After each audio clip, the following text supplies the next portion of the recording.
On Press Perspective today, we touch upon the new travel trends among foreign visitors to South Korea. Do stay with us.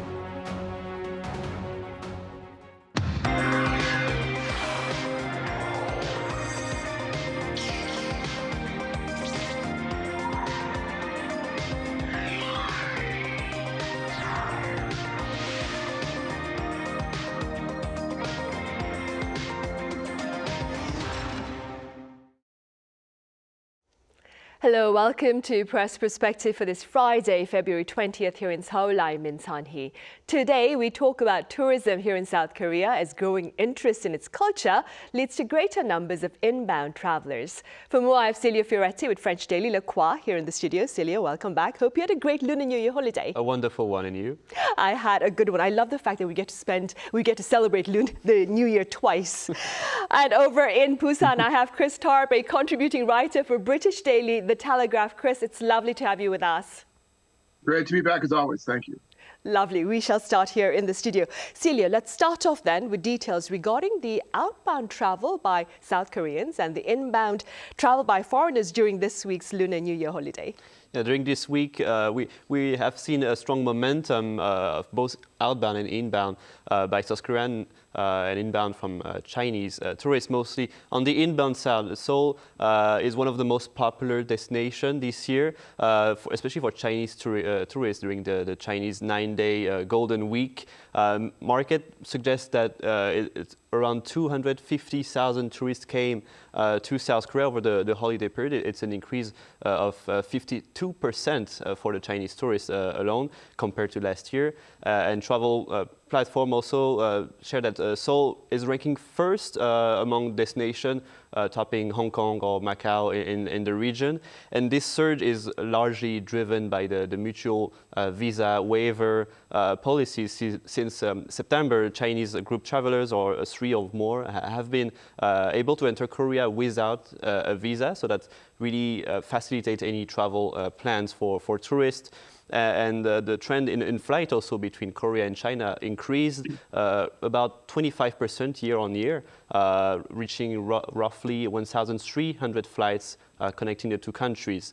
Outbound travelers also by South Korean is also quite strong, quite robust. Overseas travel product traffic have increased by around 20% year on year.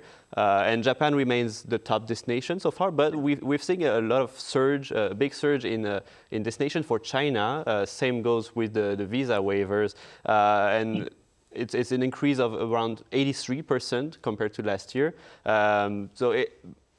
South Koreans overall are traveling more and more for the Lunar New Year, and we have seen also European destination for long travels like Italy and Spain also increasing this year. So overall, this Lunar New Year really reflects a change in the way people want to spend this vacation, and they're willing to go abroad more. And also, Korea is becoming one of the top destinations in Asia for the Lunar New Year. Right, and with that in mind, Chris, it's been said that travel trends among foreigners here in South Korea have been changing in recent times, with many seeking to, and I'm going to use a colloquial expression there, many seeking to play local, that is to do things that people here in South Korea would do instead of those done by tourists. What have you been witnessing? Well, I think with the internet age, this is kind of an inevitable trend, and a good one as far as I'm concerned, because in this day of social media, we can see up close what life is like in a country. People can take us virtually into the alleys of traditional markets or local places to eat, local things to do. Before this, of course, we had to rely on guidebooks, maybe other books we've read, people we've talked to, or just sign up with a big tour company to go to another country. But now we can do things much more independently, and thanks largely to the internet and social media. So people are seeking this out. And of course, I see this firsthand here in Busan because one of my jobs is I take people on food crawls around the town. And but we don't go to the regular sort of big tourist places. I take people to hole-in-the-wall little joints that they would never find on their own. Things like pojangmachas, the drinking tents down by the harbor where you can sit down with side dishes and throw back soju with local people. It's a very local experience. And everybody who I talk to who signs up for this sort of thing I asked them why they're doing it, because they want local experiences. Because there's this idea that, authenticity is what a lot of people seek in their travel these days. And local experiences are seen as authentic experiences. Now, and there's a range of ways people are doing this in South Korea right now. Some people, come here for biking holidays. South Korea has a wonderful cycling infrastructure. So they can bring a bike or maybe rent a bike or buy a cheap bike and travel all around on their own and stay in little towns, even at Minbox and little hotels where they'll have a local experience. Or especially, I see more and more foreigners going into traditional markets here in Busan, and maybe not just Chagaochi, the big fish market where everybody goes and it's great, but smaller markets where you can really see what the local people are eating, what they're buying, what they're selling. And my opinion is that you don't really know a place until you've gone to a local market, because that's how you feel the pulse of a city, the pulse of a country. And more people are doing that, discovering local cafes, discovering local eateries. Now, of course, the language barrier can be an issue because most people don't speak Korean, even though more and more people are learning Korean before they come here. But these days, with the apps available on our smartphones, it's much easier to get over that language barrier. And of course, more and more South Koreans are becoming comfortable with English. So I think we will see more of this kind of tourism in the future. Right. And Celio, another intriguing trend, apparently, is the growing interest in K-shamanism among foreign travelers here in South Korea. Could you tell us a bit more about this? Yeah, we were just talking about authenticity, and Korean shamanism is really authentic. It's another fascinating development of Korean tourism in the growing interest of foreigners in the Korean shamanism. Traditionally, tourists come to South Korea for the food, for everything related to K-pop, or even sometimes plastic surgery. But now some are explicitly saying they come to get their fortunes told, and they practice like Saju, the astrology based on the date of birth and the time, and it's increasingly seen not as a superstition, but as a sort of form of mental care, or knowing yourself, learning about your history more, and especially for young travel and millennial and Gen Z travelers. Online services are also available now these days to read your fortune online, and especially it's popular because it's accessible in English. And as Chris mentioned, sometimes the language barrier can be strong because people don't always speak Korean, or the fortune tellers don't speak English. But there's more and more places that specifically target tourists now, offering services in English, online or offline too, and beyond also just the pure consultation, there's also a rise in spiritual tours.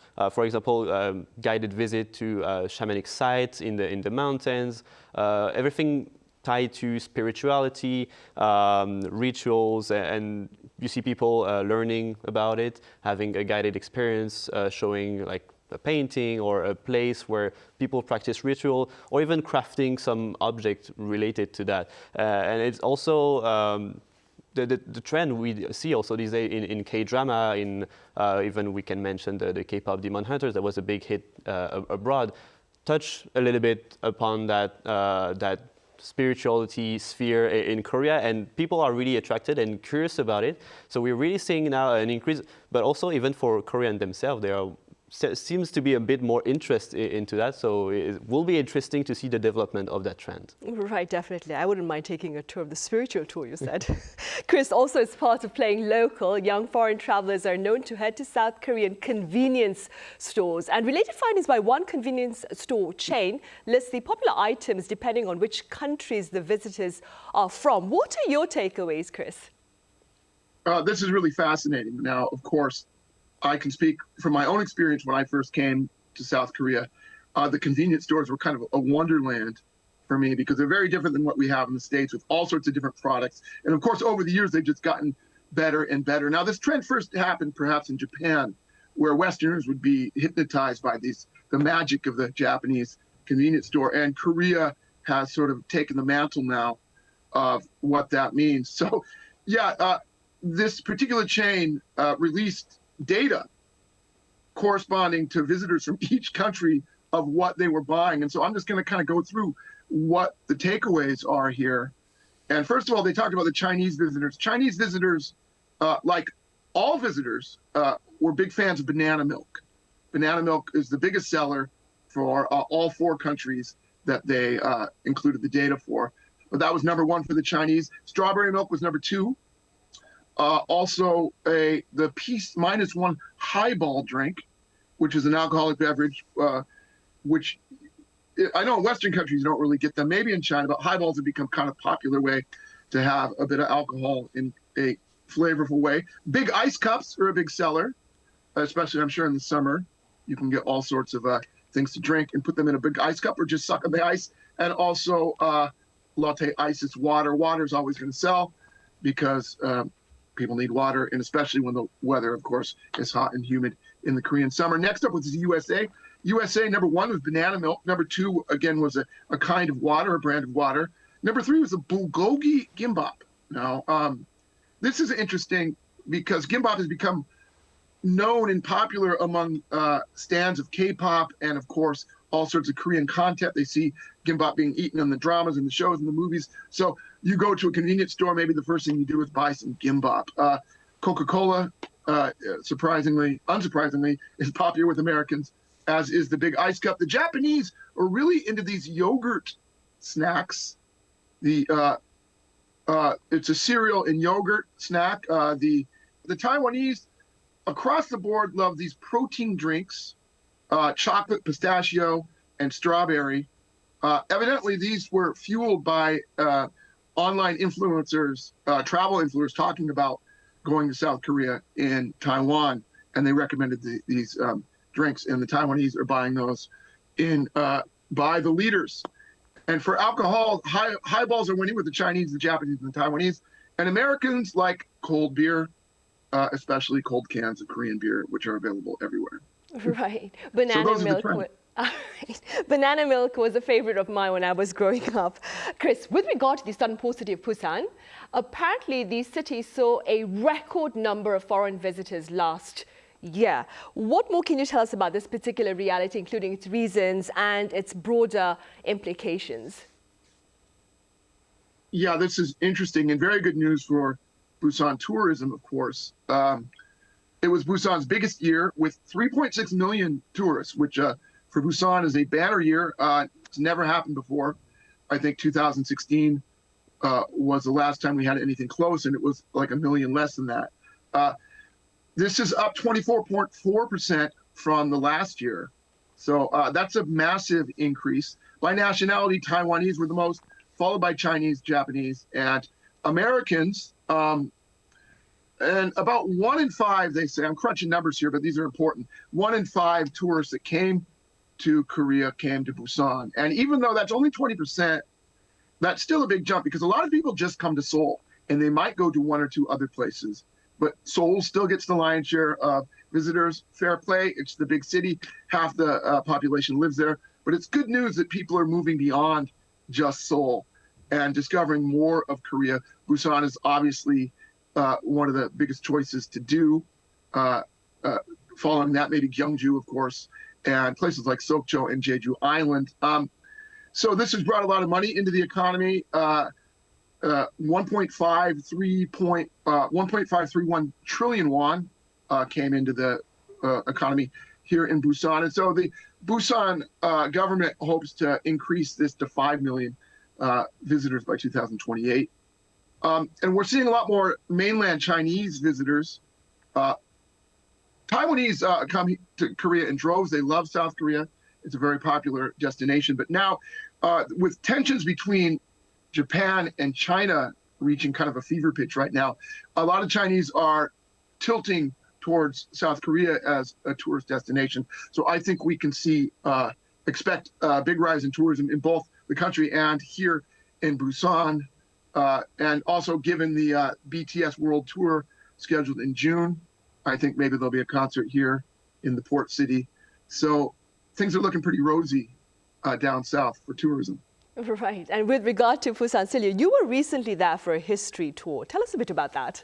Yeah, exactly. It was a great trip. It was organized by the city of Busan to promote Busan as a city of culture and heritage, especially before the UNESCO meeting that will be there in July later this year. And so it's really interesting to visit Busan for a different reason that we usually come to, because we go to Busan for the sun, the sea, the beach, and the food, but we don't necessarily think of Busan as a city of history, and it has a rich history because usually we think of history in a city like Gyeongju, a little bit up north, and it's true that it's wonderful with this old structure. And Busan history is a bit more recent, and especially this visit was centered around the history of Busan during the Korean War and how the city became the capital during the war and hosted all the refugees coming from the north, coming from Seoul. They arrived by boat, and we went to visit all those important places that really shaped the city and how it is now. So the port, we visited the house of the president, Seung-man Rhee, back then.